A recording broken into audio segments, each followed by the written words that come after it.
what are the prospects and what are the applications? Because everybody seems to be excited about it. Yes, sir. A lot of, so as an expert in that, would you take us through the prospects? Yes, sir.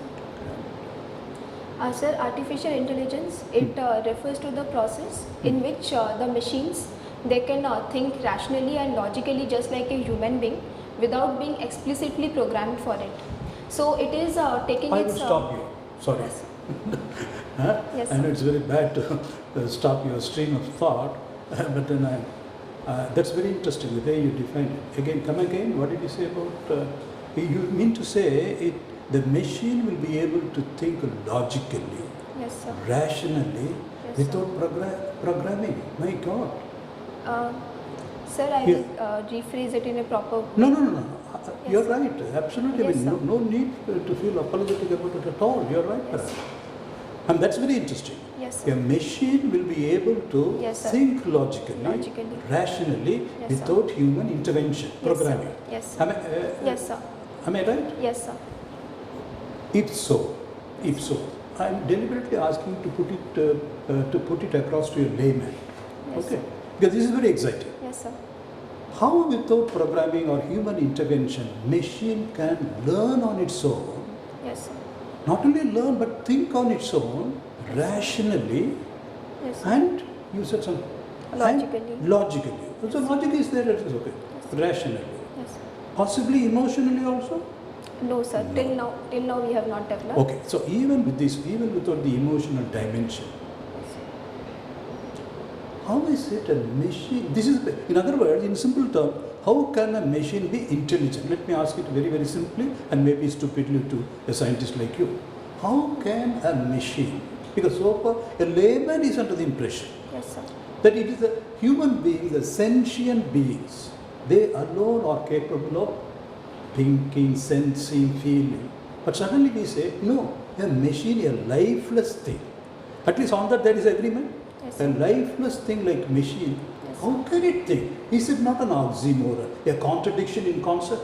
Now, if you are able to explain it to a layman like me, then you would have succeeded in your, we can move on. Yes, sir. Yeah. So for a machine, what happens is we feed it with huge amount of data, Okay. and from that data, the machine is able to make out the pattern. It is able to make out the logic, and we have trained the machine on huge number of data, on training data, and from those data, the machine is able to deduce the logic, just like a human being. Okay, but when we started off, perhaps, if I recollect correctly, you said without programming. When you said without programming, but Yes, you sir. meant, of course, the training will be there, Yes, but sir. you are probably distinguishing between training and programming. I don't know, because Yes, sir. I am an arts man, so I don't understand. Yes, sir. So when I said without explicit programming, I meant that the programming is done for the training data. Okay. It is not done for the test data. For that, the machine learns from the model. There are different machine learning models. There are different deep learning. Okay, if you don't mind, that brings us down to the basic. How do we train a machine? Yes, In sir. simple words. We Yes, are sir. coming down to the fundamental. Yes, sir. How do we train? Yes, sir. Yeah. So there are different methods. Generally, we used supervised learning. One is unsupervised learning, and one is reinforcement learning. In supervised learning, what happens is it's just like a teacher. So we will train the data. We will give the label to the data, and as per that, the machine will try to make out the pattern. One is unsupervised learning, in which we are not providing a particular label to the data, but the machine by itself it tries to make out the pattern. The third one is reinforcement learning, which is based on rewards and punishment. So it's a continuous feedback process, and it tries to improvise based on our feedback. Sorry, I'm asking a very simplistic question apologetically. But what is the power in this machine? Is it the electromagnetic field? I'm taking it to more fundamental levels of science, perhaps. I'm tempted to, because you are so good. So when we are saying that we are training it, we are teaching it, and it is picking up the lesson, the machine, so how is it empowered? Is it the electromagnetic field in nature? So it is the processing power of the CPU which is helping it to understand. That takes us to CPU. Yes, sir. CPU, central processing. Central processing unit. So what is it? How do you explain it? How does it function? Sir, CPU is just like our brain. It's the very much core of a computer, and it has a very basic.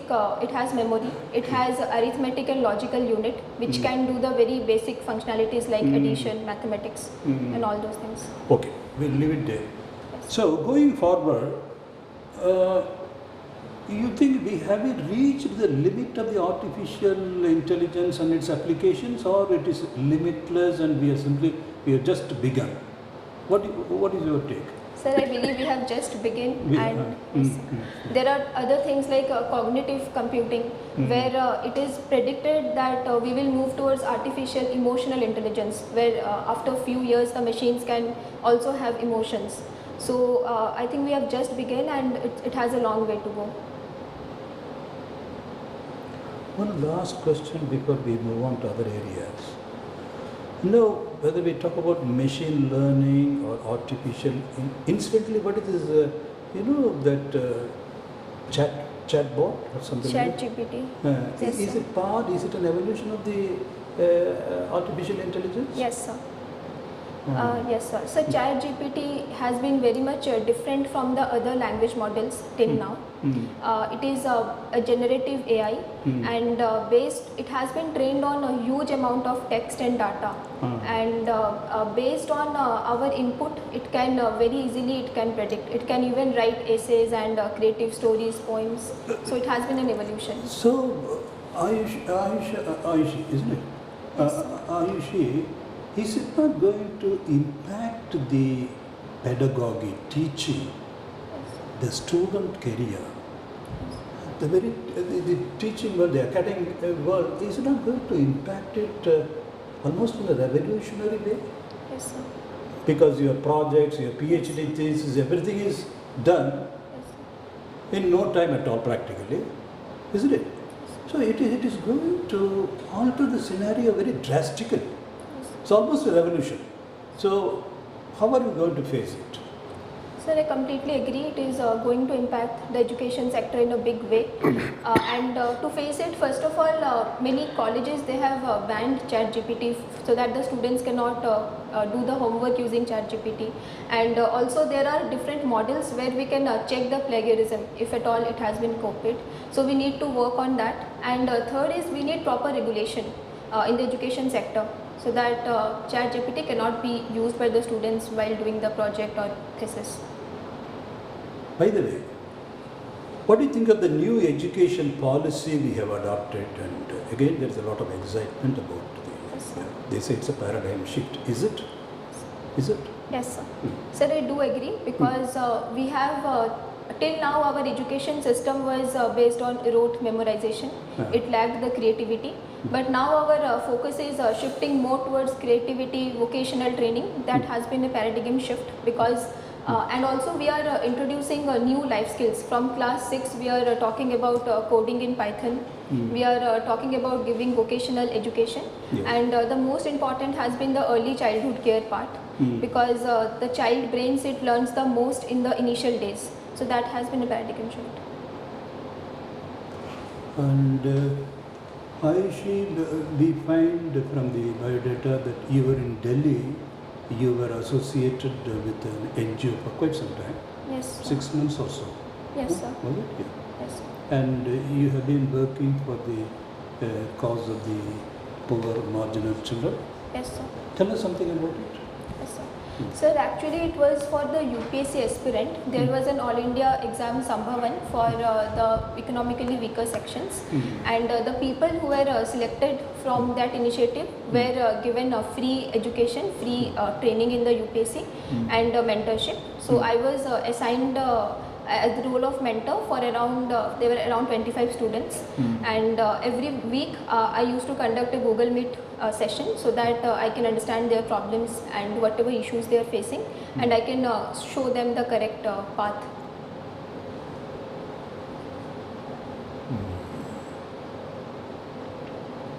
Now, technology is your option, Yes, isn't sir. it?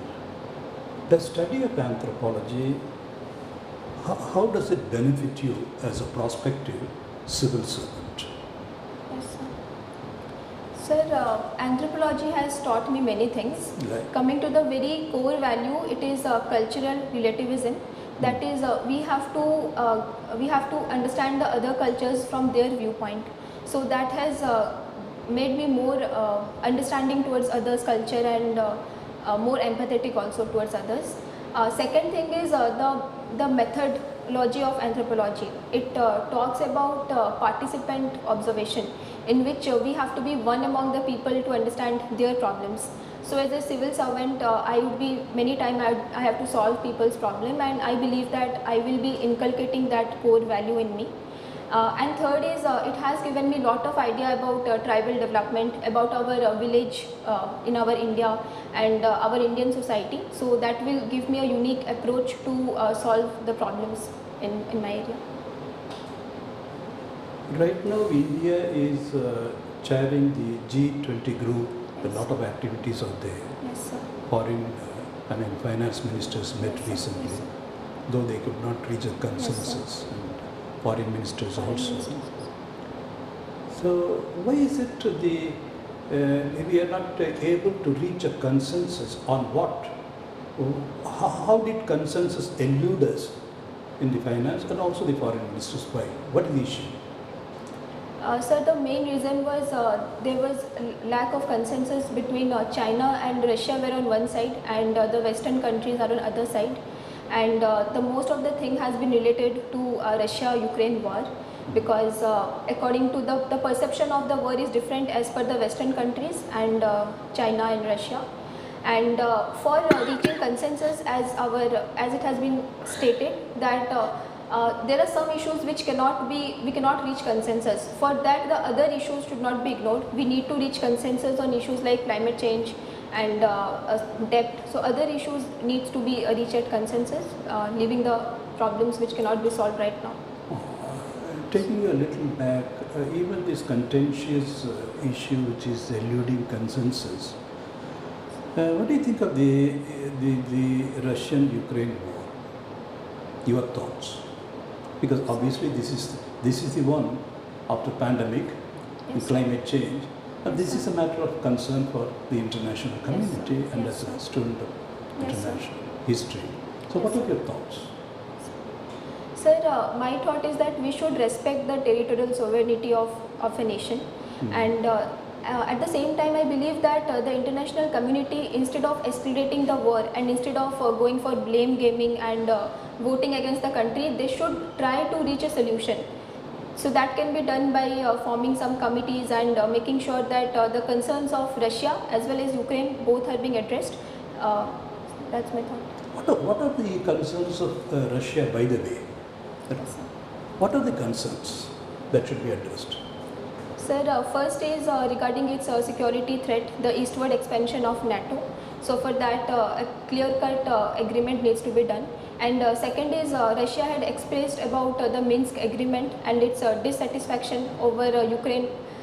So for that, in Minsk agreement, it was decided that the region of Donbass and Luhansk would be given autonomous status. So those things can be addressed. Very good. And recently, when the foreign secretary or state, he was there. He was asked by the media, "Is there a backslide of democracy in India?" And what is your response? So there is a concern. Is there a backsliding of democracy in India? No, sir, I do not agree. The perception of democracy given by Western media, it is quite different than India. And we have been a vibrant democracy. And recently, the judgment of Supreme Court also, which mentions that ECI has to be appointed by committee. So that shows how vibrant our democracy is. Our Supreme Court is very much functional, and also our we have a 3-tier democracy, and our Panchayati Raj system has also evolved to a greater extent. The people, the Gram Sabha is very much active in many states, and they are doing wonders. So I believe we are a vibrant democracy. Yeah, if you don't mind going a little back and forth, Ayushi, you had the privilege of working with the children, underprivileged children Yes, in sir. Delhi. Yes. That exposure, Yes, sir. what are the lessons or any insights that you could get when you were exposed to that area? Yes, sir. Mhm. Sir, actually it was an online program where I had to interact. Yes, sir. Okay. But sir, I had also visited, once I had, when I was in Delhi, I visited one Bal Sanskar Shala.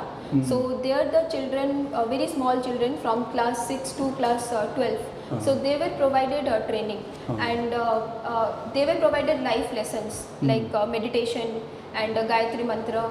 So one lesson which I found is that life lessons and life value, that is very much important, and Diya NGO has been doing that, not only education but value lessons. Ayushi, again, there is a one reservation or even a criticism that yes, India has made a lot of strides in economic sphere. Now we are the fourth largest or fifth largest economy in the world. There's a lot of Yes, sir. and then everybody comes. India is an exciting market, so people are making a beeline, and then India is increasingly being taken seriously as an economy. But at the same time, there is a perception that yes, we have made very impressive strides on various fronts, but our traditional sector, agriculture, the growth is very negligible, and then maybe all the gains we have made is at the expense of the agricultural sector. Would you agree, Ayushi? Sir, I will agree slightly because agriculture, it is growing just at a growth rate of 3.3% around, and our employment is around 50% people are employed in agriculture, and its contribution as such is just around 16 to 17% of our GDP. So I completely agree, not completely but yes, to a larger extent, and for that we also need to, our government has been focusing on doubling the farmers' income, and we are in the recent budget also we have come up with agri accelerator fund so that we can promote agri startups. We are coming up with promoting horticulture and livestock sector. So I believe focusing on these sectors will help to improve the farmers' income and the contribution of agriculture as well. Going back slightly in time, about during the pandemic period, there was a lot of agitation on the western front. Yes, The farmers, yes, they sir. blockaded. Yes, A lot of problem, law and order. yes, sir. A few people unfortunately died also. Yes, sir. The government brought forward-looking Yes, sir. legislation. Yes, They sir. wanted to change the status quo. Yes, They sir. wanted to reform, so to say. But unfortunately, as it happened, the lobby, farmers' lobby, they were not game. So there was a lot of tension, a confrontation. Eventually, government gave in, okay, we will not have it. So what are your thoughts about this? Sir, I believe all the three legislations, they were very much forward looking, but the only problem was it was not consulted properly with all the stakeholders. So I believe there should be proper pre-legislative consultation before bringing in any change. Okay, wonderful. Now, you find increasingly, Ayushi, when you look at the papers last 1 year or so, there is an increasing confrontation between the governor and the state government, whether it is West Bengal or Tamil Nadu recently. Yes. Tamil Nadu governor walked out before the national anthem. So there is an increasing confrontation, misunderstanding with Kerala also. Any number of instances. Particularly opposition ruled states, the constitutional office of governor is increasingly coming into, Yes, sir. whether they like it or not, there is a confrontation instead of cooperation. So constitutional office, the role and function of the governor, it is increasingly coming into scrutiny and question. So as a student of constitutional history and an aspirant civil servant, because you have to work with them. Because West Bengal, what happened was Chief Secretary did not come for the PM's meeting.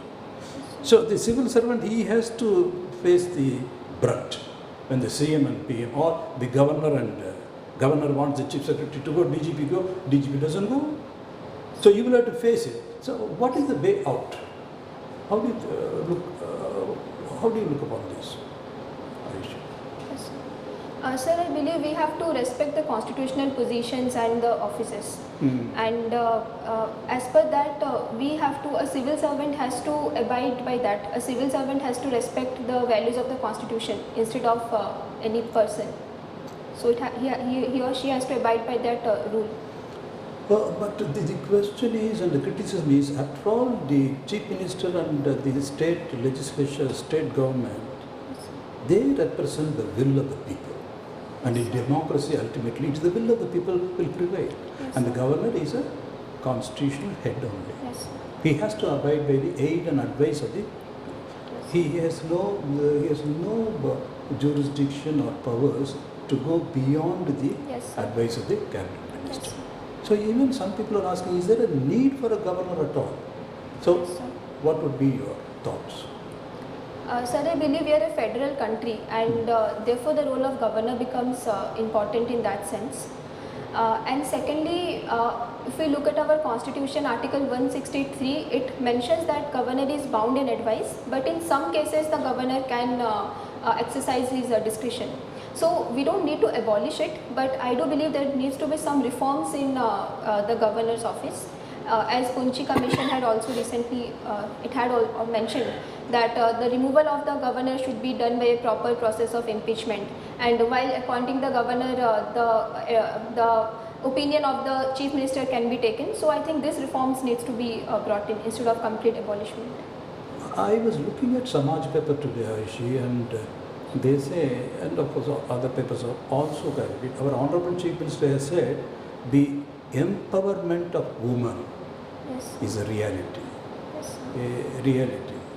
Yes, sir. In some context you were saying. So would you say that the woman today, not necessarily in Odisha, Yes, sir. or if you want you can come, you can, in the context of Odisha you can say, do you think that the woman today, also as a student, as a scholar of anthropology and sociology also, do you think that the Indian woman today, because of the progressive legislation and all other measures, Indian woman is today empowered in a very pronounced way, significant way.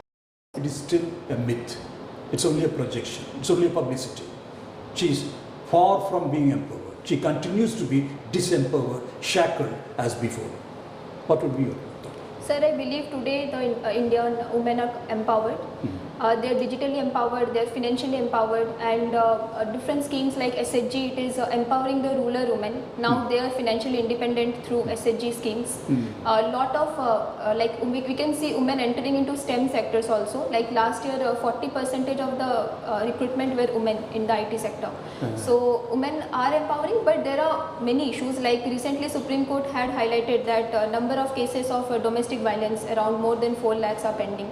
So a lot of issues are there, but we have progressed to a lot of extent.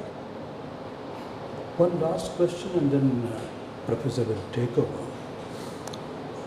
What do you think of the recent controversy about the BBC broadcast and the Modi question, and also the Hindenburg report? Hindenburg is it? Yes, sir. There is one view that because India has made a significant progress and it has come upon the world stage, a power to reckon with, suddenly the Western world is worried, and at this very, very delicate juncture, they are bringing up things just to derail or defame Yes, the regime and India in general. Would you agree there? Or what is your view? Sir, I believe that if we talk about Hindenburg report, it was just about one company. So one company cannot derail India's image in the international arena. Good. And we have come up with SEBI, and Supreme Court has set up committee. So it shows that we are a transparent regime. And coming to the BBC, I believe that already our Honorable Prime Minister was completely acquitted by the CBI, and it has been a complete clean sheet. So bringing such case, it somehow shows the biased perception of Western media. And yes. Sir. Okay, Ayushi, your native place is? Sir, my home is in Khordha. Like Khandagiri, and I was born in Mayurbhanj because that's my maternal home. I see. Yes. So can you tell something about what is the contribution of Odisha in our freedom struggle? Yes. In India's freedom struggle, what is the contribution of Odisha and Odishan leaders? So coming to the first I could think of is the Paika rebellion of 1817, where Bakshi Jagbandhu and Jai Rajguru they had played a very significant role. Then if we talk of our leaders, At that time there was a freedom struggle. We talk about sometimes that this is Yes, sir. the first meeting of Yes, sir. freedom struggle. But do you agree with this, that this is a real, at that time they were looking for freedom? yes, sir, because it was an armed movement against the Britishers. Though it was not completely, the idea of national movement was not there, but it was a struggle against the colonialism. Against the colonialism, Yes. not actually in true sense a freedom struggle. So the idea of a nation as in India, that was not prominent at that point of Yes, time. yes. But the concerns of the people, like removal of the salt tax was suddenly imposed, and the people they were removed from their land grants. Okay, okay. Subsequently, what happened? How Odisha performed in the Indian independence movements? Yes, sir. So then Odisha has participated in non-cooperation movement. We have leaders like Gopabandhu Das, and also after that in CDM also civil disobedience movement, Odisha has participated actively. We had our leaders like our Honorable Biju Patnaik. He had played a key role during the Second World War. He had rescued the Indonesian Prime Minister. But And we also have female freedom fighters like Sarla Das, Ramadevi Chaudhary. So they have also played a very key role. But we need to focus on the activities, no? To some extent. By just telling the names is not going to give a complete picture of what the role played by these people. Yes, sir. How they could able to complement to the India's national movement. So that is what is more important. Yes, sir. So whenever you are talking about Madhusudan Das or Gopabandhu Das or Ramadevi or Sarla Devi or any of the leaders, Yes, sir. you have to tell the incidences. Incidences. Who are these international leaders who moved to Odisha to motivate people, and who are those people participated in those national movements inside Odisha? So what are the causes of ignition of this freedom struggle in Odisha? Chori Chora incident, Yes, sir. and then Baleswar incident. I have to So read more. yes, you have to focus on those things. Yes. Along with the name of the leaders, you have to put the incidences. Visit of Mahatma Gandhi and other people. Yes, I have to read on Odisha's freedom struggle. Yes. So these are some of the important things. Don't try to miss it. It may be one of your questions definitely. Since you are from Odisha, there are chances. Okay. There was your name is Ayushi, no? Yes. There was an incident called Ayushi incident that has happened something in Bihar. You know that? What is the Ayushi incident? I have not heard about Ayushi. There was a murder case of It is a Arushi. girl, yes. It is Ayushi. Arushi and you are Ayushi. They are closely same. So chances of not exactly a right kind of question, but somebody may be out of curiosity may ask you to. So what is that incident? What is the case and how things happened there? So Yes. this is another important thing. Out of curiosity also some people sometimes may ask. Okay. And then third and the most important thing is, at the moment, India is struggling to spearhead the COP movement. Do you understand what is this COP? Cooperation of Parties. Yes, sir. And the most recent one was at Egypt, in Egypt, COP 27. So what was the outcome of this COP 27? Taking into account the COP 50 where Modi participated and spearheaded some of the agendas of cutting down the greenhouse gases emissions, Yes, sir. and how things have moved to COP 27 and where we stand now. Yes, sir. Sir, the the most significant outcome in COP27 was the loss and damage fund, which has been talked about. So it has talked about climate finance, how the developed countries, they will provide complete finance to the developing countries, and but a clear framework is still missing. Though they have mentioned that loss and damage will be established, but how exactly, how the funds will be transformed, and a lack of accountability, because despite in past also the developed countries had promised $100 billion, but that was not done. So a clear framework and roadmap is still missing. Okay.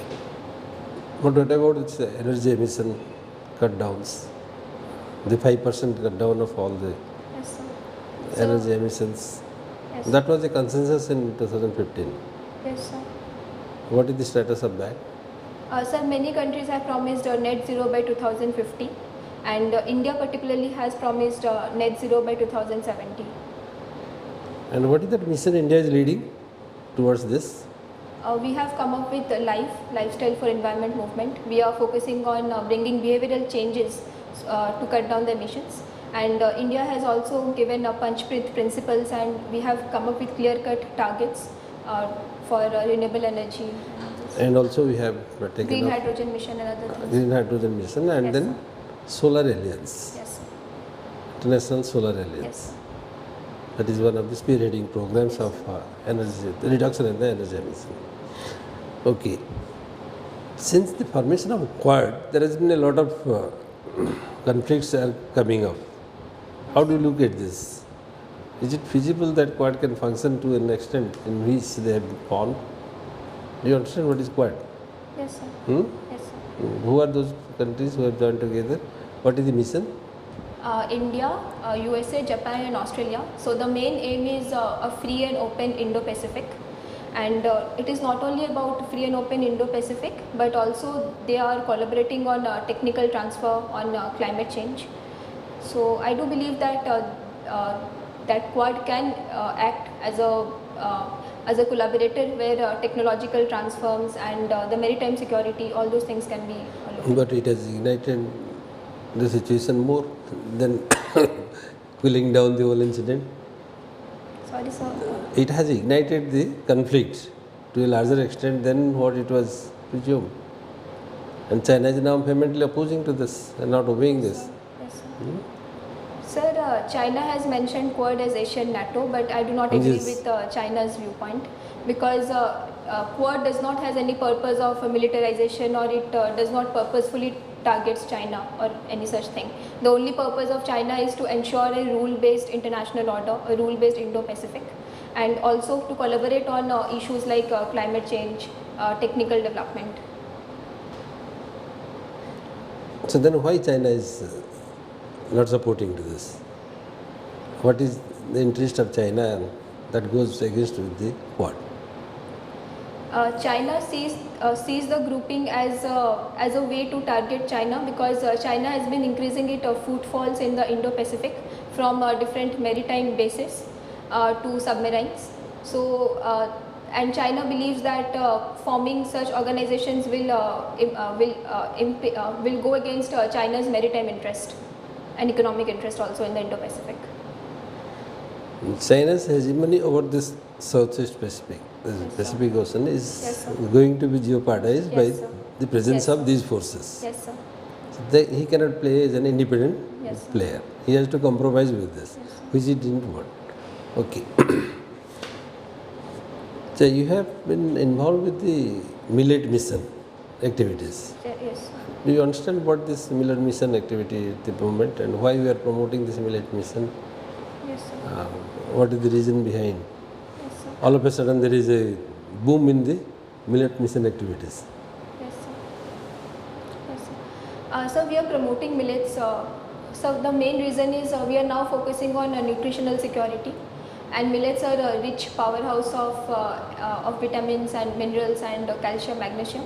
Second is because of its role in climate change. The greenhouse emission of rice and wheat, that is huge, but millets they can grow in drought condition also, and the CO2 emission is also less. And also there are reports that sometimes millet can act as a carbon sink also. So therefore there has been a growing impetus for our planet and for our health. And one more point also you should not miss.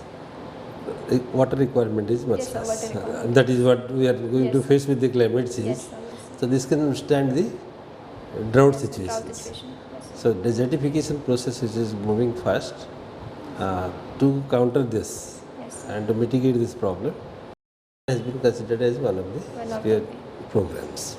Okay. So what are the recent economic reforms India has adopted? Sir, Economic reforms. Yes, sir. Sir, recent economic reforms, India has been focusing on strategic disinvestment, where leaving just few sectors like atomic energy and railways, banking, we are going on privatization. We are focusing on increasing our capital expenditure. 33% increase has been done, and 10 lakh crores has been allocated. We are focusing more on our infrastructure. For that, we have come up with PM Gati Shakti, National Infrastructure Pipeline, National Monetization Pipeline. And others, we are also coming to banking reforms, like setting up National Financial Credit Registry, which will be a kind of a database where all the information, financial information will be available. And we are also moving towards digital economy. So we are focusing on creation of public digital goods from India Stack to UPI. Okay. So are you aware of that Orissa has been awarded 2-3 times from United Nations organization for one of the states with best management strategy in disaster risk reductions? Yes, sir. Yes, sir. Have you understood what is the secret behind this, or what are the ways in which Orissa could be able to achieve all this, and how Orissa can stand differently from other states? Yes, sir. Being a part of Orissa, I think, what is your reading about this? Yes, sir. Sir, when we talk of Odisha Disaster Response Force, that has been very strong, which is not so much strong in other states. And secondly, Odisha has worked a lot on its infrastructure. We are having early warning centers. We have more than more than 400 cyclone shelters are present in Odisha. So that has Odisha has been focusing on a zero casualty approach. And the most unique point of Odisha disaster is community-based disaster management, where from the Gram Panchayat level, the disaster plan is being done, resource allocation is done, and people are being trained, like how they will be responding to the disaster in 5 to 7 minutes, how the volunteers will help the old age people and the vulnerable people. But to whatever reach you the are telling, cyclone. whatever you are telling, they are all the programs a part of the disaster management activities, and all states are following this.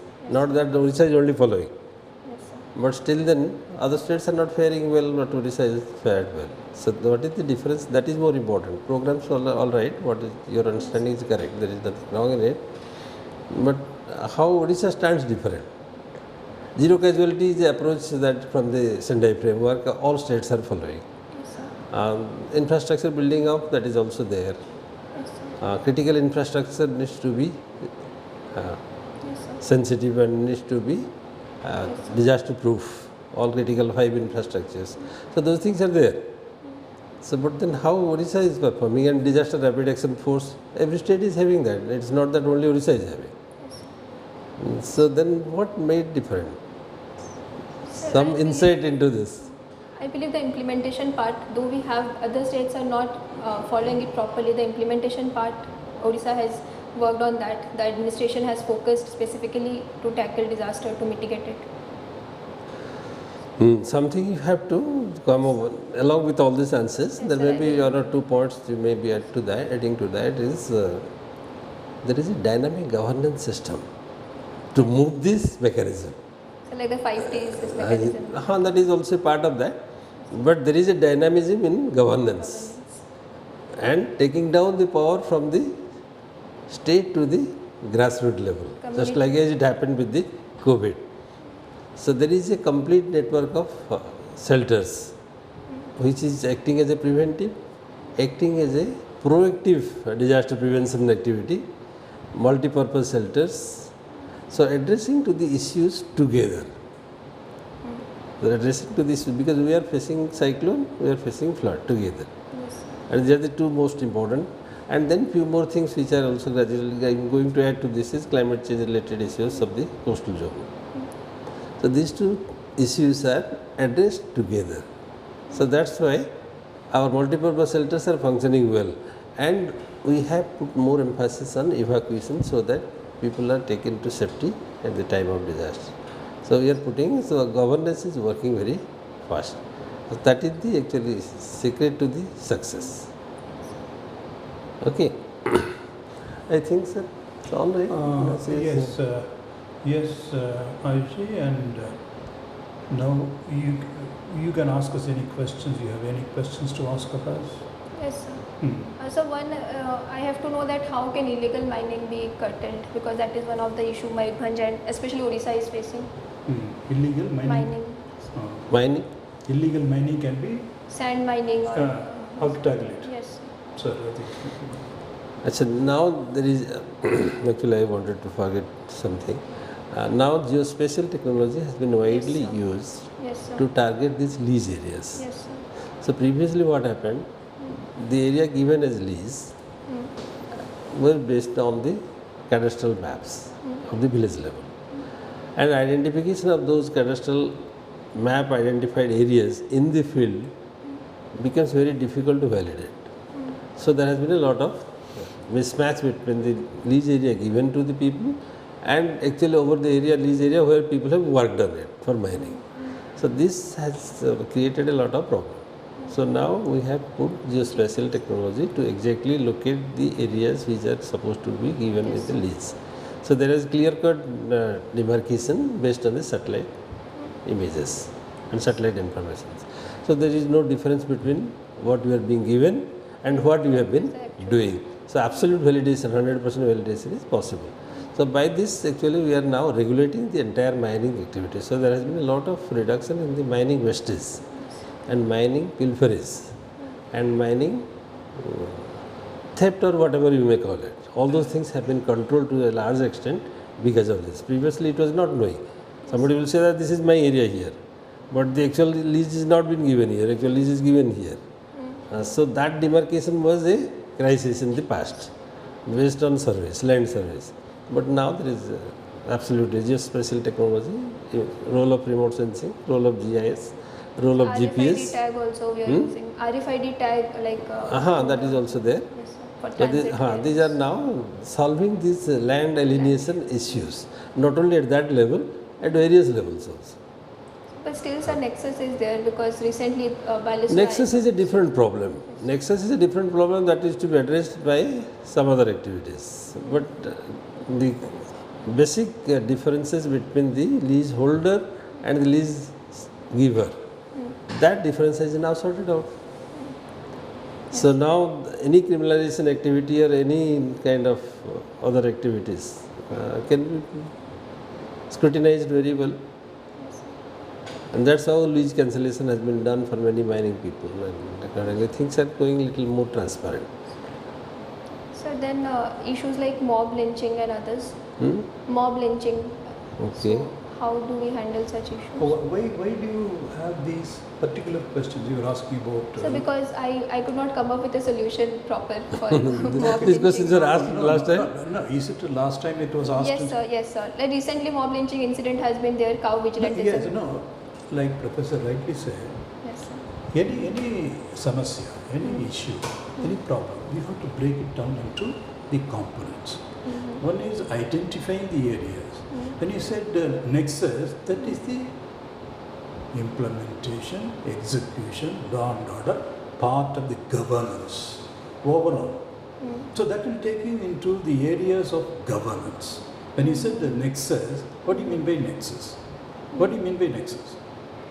Tell us, what do you mean by? So there is a complete nexus of politicians and. Yeah, that is taking us, that is drawing us into the quagmire of governance issue, good governance, wherein corruption, a lot of things will Yes, come. sir. And that's a big area, that's a very vast area. Vast area. And as a prospective civil servant, Yes. as a DM, Yes, sir. secretary, Yes, sir. and today the civil servants or the ministers are also incidentally. So that will take you into the generality of governance and various aspects will be there. So don't get confused there or lose focus there. Visually, professor was asking about how science and technology and identify the area. That is the identifying it, and then carrying out. So any problem it will be like solving will be Yes, because I'm a little surprised because you are such a brilliant, if you don't know. So probably because you are, don't be put off by anything. Yes. So break it down into what is the problem. What are the components, and each component has to be addressed in the particular area, jurisdiction. Because it's a vast area, we cannot take it. Corruption is today. Even the last Congress session in the Raipur session, for the first time Congress said, okay, let us have funds, state funding. All said and done, in the ultimate analysis, we are talking about the nexus, corruption, Delhi Deputy Chief Minister. Corruption, even today, if you take a papers, mining Deputy Director 1 crore cash, another 8 crore cash. So that is there. There's a lot of money, mining or excise. All this is because we are perhaps a hypocritical nation. You may not say that, but we have to take it up front. You see, you are a collector, you have a bungalow, you have a steady salary, pension. But if you are a politician, no. Election means funds. So who will fund it? So we have to take it up front. There is no dearth of funds. Let us provide it in the budget. Yes. So like that, the larger issues. Criminalization of politics and election funding also. Yes. No, these are all very interesting area, but these are all larger issues. I'm sure you have, because eventually it becomes governance. We are a soft state, are we a soft state? For instance, Singapore recently, even if you carry a drug beyond the threshold, the quantity, you are executed. There's a lot of controversy. But we are always spoken of as a soft state. Corruption in China, they ask you to stand in line and then they shoot you dead. Lot of things. It's a very, very interesting thought. What I'm saying, Ayushi, with your background, you're an essay competitor, merit student, and your exposure, apply your mind. Because you're asking only one question. Because UPSC, they can ask you. Yes. And then you have done extremely well, 180. So don't worry about this. What are the other question? Second question. About, I just had, and also there are some issues like sometimes the crowd. Now you are asking for another Second question. question. Second question you are asking. I was asking about mob lynching and cow vigilantism. Mob lynching, okay. Yes. Mob lynching, these are all Because we don't have any particular law and the mobs they are escaping. Particular law targeting. No, that means probably you are worried about the law and order and penal law, criminal procedure. Probably nothing to be frightened by this. In fact, British have ruled it. We have the IPC, which was framed in the British time. Most of the laws, they have stood us in good stead. If you take IPC, there are 500 sections. It's not one special legislation. Why do you say mob lynching is not a problem? What is mob lynching? That means instead of one man killing another, 50 people or 500 people joining together and killing. What is the problem? So 500 people are never convicted. They say mob has no face. As DM, as tomorrow as DM, don't be frightened by these things. Because again, the modern, because all these days it's all everything camera. You have evidence. Capture the evidence. Simultaneous electronic evidence. Prosecute all of it. That is where, and that is taking us to the problem of this executive. Implementation. The part you are going to be, the laws are there, very fine-grained, elaborate. There is plenty of law. Yes, But when it comes to implementing the law, executing it, the policy and programs, the law, it's all executive. You are going to be topmost executive. That is where you are called upon, your individuality. How meticulous you are, how committed you are, how uncompromising you are. There is no time. So don't be frightened. It appears you are worried about it. Mob lynching, they are not legal terms. A group of people joining together, conspiring together and committing crime, that's all. You find it within the four corners of IPC. Yes. Okay, we stop here. So regarding your interview, nothing to worry, but only observation Professor will also give. My observation is, you look a little weary, tired. Yes, sir. Probably my hunch is you're carrying that yes, last time and then it did not rectify. That is somewhere in the back of your mind, in the back of your psyche, pulling it down. Dabijayachide. Basically, that make an effort consciously, make an effort and remove that and enter the board this time as though you are very fresh and energetic. Not carrying the backlog of the memory. Remove that memory. That is first important. And secondly, what is the dress last time you wore to the UPSC? Sir, I wore sari. Because you were looking very, Yes, sir. very slender. Yes, sir. Because you have to give the gravitas of Yes, a sir. future Home Minister also. Now in Modi's cabinet, Honorable Prime Minister's cabinet, you find a number of civil servants, whether it is Foreign Minister 77 UPSC, your Energy Minister, so many Yes, sir. civil servants, with proven record, they have been taken into the cabinet. Yes, So sir. you have to be there. The gravitas, the Finance Minister, Yes, sir. Science and Technology Minister.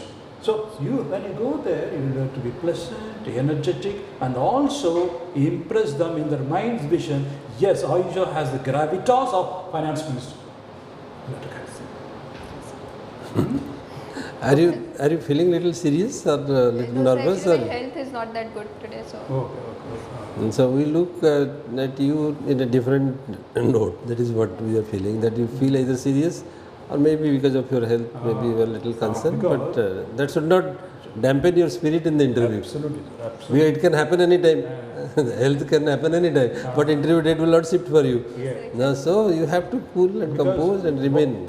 I think, sir, 180 is one of the top performances, isn't it? Yes. It is Very good. 70%, is it? No, sir, 70% will be. 180 out of 300. 90 plus will be 70, I think. It is almost, it's 65 plus. Yeah, yes. It's a good, 180 is a good. It is, sir. So, point is, it should be more. It should not be less. At any rate, it should not be less. Yes, sir. Okay. When you enter the UPC this time, you will have all the energy and enthusiasm which will infuse the board. You see, for instance, I am very old. When you enter, you should be able to radiate, suffuse, infuse your energy and enthusiasm to the older people. And maybe we do not know whether we are the second candidate or fourth candidate. There is a lot of ennui, tiredness. You should wake them up. Could you realize what is your weakness? We have assessed all your strength, but you need to realize what is your weakness, so that it needs to be covered. Covered. What is your feeling? Sir, today I was less energetic. That is not the weakness. That can be covered up. Okay.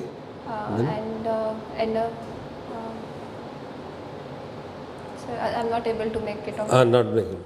So what is happening?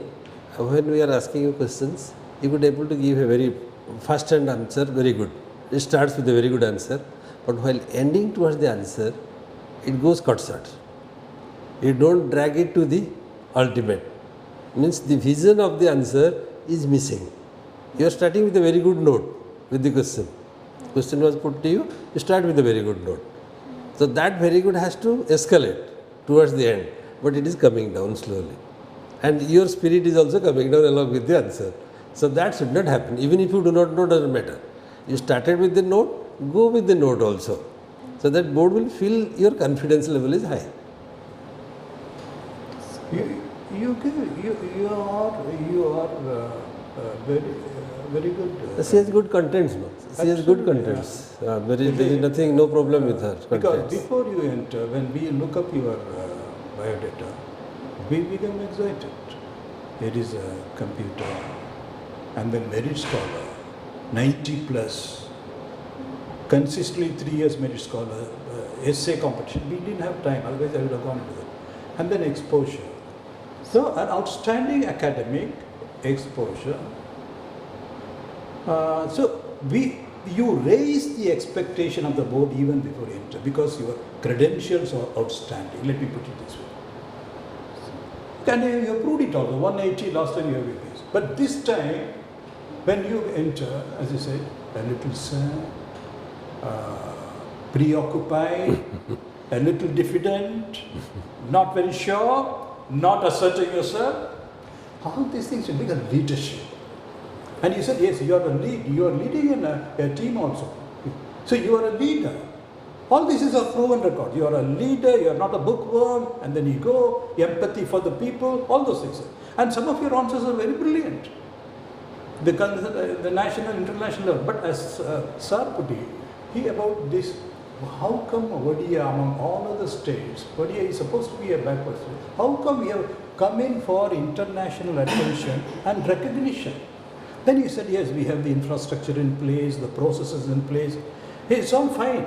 But the punchy, because there is it is a chief minister, there is zero tolerance, yes, everything network, and chief minister himself is sitting in the control room monitoring, then that dynamism, he used the word dynamism. It's a commitment. When the CM himself is looking there, monitoring it and the secretary, itself becomes a control room. No question. The entire executive deployed there and then preemptive. Not only this multi-purpose settlement, then you are proactive and you are ahead of the storm, you are ahead of the cyclone, you are ahead of the floods. So you are there and down to the grassroots level, the entire network. Then you are there, you take charge. Then you evacuate them. That means you are one step ahead before the cyclone strikes. Sometimes the cyclone doesn't even come, then the vulnerable sections are already in the shelter. We are ahead of the storm. So that is the punch he was expecting there. You get the point? Yes, sir, got it. You will do well. This time we want you to be in the top. Acha, written how much you fell? What the shortage of Sir, I fell by 13, 1-3. 1-3 only. So you have done well in all the compulsory papers and the optionals, anthropology and all? Better? Sir, I just had 3 months. I don't know in 3 months how much I could have improved. No, but for international questions it's all right. For Orissa, at least you prepare 4 questions. Yes, sir. Very important for you. Yes. One question I put you, that one. Right. Orissa's contribution in India's freedom struggle and the Indian independent movement. Yes, sir. So freedom struggle and independent movement, try to differentiate between these two a little bit, and you have to answer accordingly. Yes, That is why I told you, the difference between the Sipahi mutiny and the independent movement. So there is a little bit of difference in the approach. And then second one is Odisha's mineral resources not giving a boost to the Odisha's economy. That is the legacy Odisha has carried now, which is trying to make up. Then maybe something, some questions may likely to be there. Then some of the primitive tribes of Odisha, we had 13 primitive tribes. Yes, sir. Try to have something on their specific programs. Okay. And then the issue of this Western Odisha's Western labor capital. movement, labor migration movement and aspirational districts. Yes. So those 3-4 questions from Odisha, at least 1 or 2 we will be definitely be getting. They will be inquisitive to know from you. They may not be knowing, but rather we will give them the answer. But they will be asking you, likely to. Okay, sir. So I want to say something.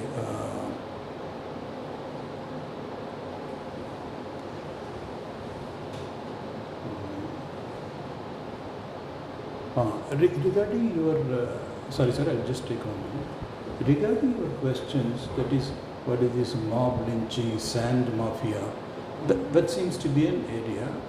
Don't worry about that. When is your interview? 15th March. 15th March, 10 days left. 10 days left. Otherwise you are free? Yes, sir. Huh? Yes, sir. You take any paper for instance. Which is the English paper you read? You read it online or Online. online? Okay, Hindu or any letter. Hindu, Indian Express. Indian Express and Oriya. Yes, sir. You take this. For instance, today they have shown 1 crore rupees seized from a mining area, etc., etc. Read everything. Yesterday, for instance, the United States cyber security crime, cyber security. Read the fine print. Spend in every paper, take it, whether national, international, economy, geography, down to earth, Miller problem of farmer, and then reflect upon it. And then you yourself ask the question and frame the question. Don't be frightened by mob lynching, etc., etc. Reduce it to the concept. Fact, sometimes factually may not know, but concept, ready for a discussion, and if necessary, a debate. And you're a wonderful debater. When I asked questions, lot of questions, I was satisfied. They're all very good answers, international, national level also. But professors and sometimes the granular level. And when factually, in spite of your 10 days, factually you do not know, don't do it. It's not a problem. But the concept behind it, the discussion, the argument, don't fight shy of an argument. Politely, taking it forward, essay type of thing. So that is where, in other words, your scholarship, your depth of scholarship, your insights, that you are able to think independently and critically, and as a civil servant you are going to have a lot of sympathy. Yes, you will be a very brilliant student, but you have no sympathy and empathy, emotional intelligence. All those things are there. So in the given time, 20 minutes time, you will have to project the positives of it. You will do well, Ayesha. We hope to see you in the top Okay. 10. All of you. Thank you, sir. God bless you. And then keep smiling. This is you are smiling only at the end of it when you are leaving. Keep smiling. Keep And don't feel shy to share your emotions and feelings in certain questions. Whenever it is required, don't feel shy.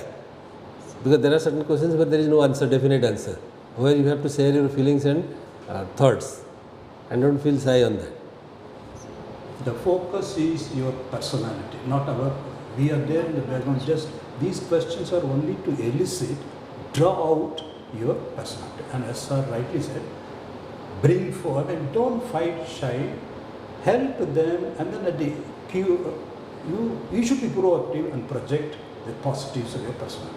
And you are a wonderful personality. All the best, Ayesha. God bless you. Thank you, sir. Okay. Thank you, sir. Well.